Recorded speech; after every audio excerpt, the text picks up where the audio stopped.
بسم اللہ الرحمن الرحیم الصلاۃ والسلام علیکہ یا رسول اللہ۔ کیسے ہیں تمام دوست احباب؟ خیریت سے ہیں؟ آج الحمدللہ ایک نئی ویڈیو کے ساتھ آپ کے سامنے حاضر ہیں، اور ویڈیو کا جو عنوان ہے، جو موضوع ہے، وہ یہ ہے کہ نعت شریف کس طرح پڑھی جائے۔ تو آج ہم آپ کو سکھائیں گے نعت شریف کس طرح پڑھنا چاہیے۔ یہ بات بہت بنیادی ہے، اور ان باتوں کو مد نظر رکھنا بہت ضروری ہے۔ جو نعت شریف پڑھتے ہیں اور جو پڑھنا چاہتے ہیں، یا جو سنتے ہیں یا جو سننا چاہتے ہیں، ان کے لیے ان باتوں کا بہت ضروری ہے خیال رکھنا، کہ وہ جب نعت شریف پڑھ رہے ہوں تو ان باتوں کا خیال رکھیں، اور جو سن رہے ہیں وہ بھی اس بات کا خیال رکھیں۔ آئیے ہم ویڈیو شروع کرتے ہیں۔ اس سے پہلے ہمارے چینل کو سبسکرائب بھی کر لیجئے، لائک کر لیجئے، شیئر کیجئے، تاکہ ہر آنے والی نئی ویڈیو آپ تک بآسانی پہنچ سکے۔ تو شروع کرتے ہیں۔ بسم اللہ الرحمن الرحیم، الصلاۃ والسلام علیکہ یا رسول اللہ وعلی آلہ واصحابہ یا حبیب اللہ۔ معزز سامعین اور ناظرین، پہلی بات یہ ہے کہ جب آپ نعت شریف پڑھ رہے ہیں تو نعت شریف پڑھنے میں سب سے پہلے آپ نے کلام کا انتخاب اچھا کرنا ہے۔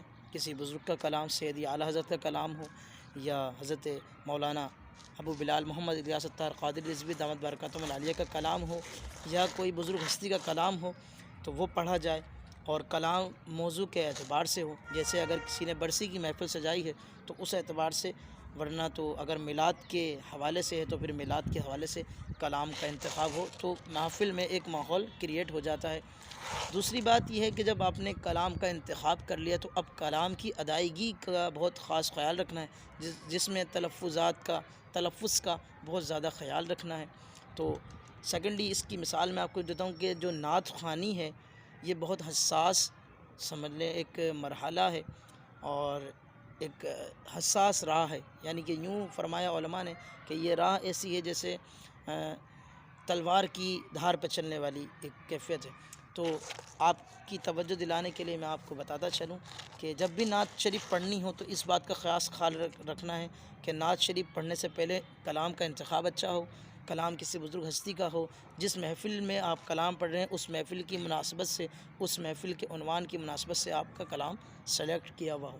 تو آئیے چلتے ہیں ناظرین اپنے دوسرے مرحلے کی طرف، کہ جب نعت شریف اب اسٹارٹ کرنی ہے تو نعت شریف پڑھنا کتنا آسان ہے۔ آج اس ویڈیو میں آپ کو سیکھنے کو ملے گا کہ نعت شریف پڑھنا بہت آسان عمل ہے، اور اس کو پڑھنے کے لیے نہ کوئی گلے کی زیادہ ضرورت ہے، نہ کوئی گلے بازی کی ضرورت ہے، بلکہ پوری نعت شریف، یا کوئی بھی اگر اس کو یوں گائیکی میں کہیں تو گائیکی ہو یا نعت شریف ہو، تو سب سے بنیادی بات ہے نعت شریف کو پڑھنے سے پہلے، یا اگر کوئی نظم پڑھ رہا ہے یا کوئی کلام پڑھ رہا ہے، تو سب سے بنیادی بات ہے کہ دو چیزیں اس میں بہت زیادہ موسٹ آف امپورٹنٹ ہیں۔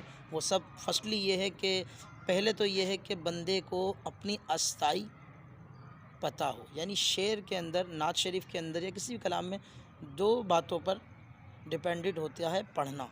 پہلی، استائی خوبصورت انداز میں پڑھنا، اس کے بعد انترا اچھے انداز میں بولنا۔ صرف یہ دو ہی چیزیں ہیں، نعت پڑھنا ہو یا کوئی اور کلام پڑھنا ہو یا کوئی نظم پڑھنی ہو، صرف دو باتوں پر ہی پڑھنا انحصار ہے۔ سب سے اول استائی پڑھنا، اور دوسرا انترا۔ باقی جتنے بھی دیگر اس میں بن لگانا ہوتا ہے کام، اور دیگر اس میں اشعار ملانے ہوتے ہیں، تو یہ ایک وہی کر سکتا ہے جو اچھا نعت خواں بن جاتا ہے، یا اسے شعر ملانا آ جاتے ہیں۔ اسے گرہ بندی بھی کہا جاتا ہے۔ تو زیادہ ڈیپلی کرنے کی حاجت نہیں ہے۔ نعت خواں نعت پڑھنی ہے تو سیدھا اور سمپل طریقہ یہ ہے کہ استائی اچھے سے پڑھنا جانتے ہوں اور انترا اچھے سے پڑھنا جانتے ہوں۔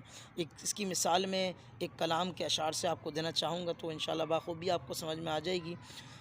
جس طرح سیدی اعلیٰ حضرت کا ایک کلام ہے، ہم پڑھتے رہتے ہیں: واہ کیا جود و کرم ہے شہ بطحا تیرا۔ یہ استائی ہے۔ اب اسی استائی کو اگر ہم انترے میں پڑھتے ہیں، یعنی کہ اب اس کو بڑا کھول کے پڑھنا، انترا کا معنی ہوتا ہے کھولنا، تو اب اس کو جب کھول کے پڑھیں گے تو کس طرح پڑھیں گے؟ واہ کیا جود و کرم ہے شہ بطحا تیرا، نہیں سنتا ہی نہیں مانگنے والا تیرا۔ یعنی یہ کلام کی استائی اور انترا ہے۔ باقی اور اس کو اور خوبصورت سے خوبصورت آپ پڑھ سکتے ہیں، یعنی کہ اور سیکھ سکتے ہیں اور پریکٹس کر سکتے ہیں۔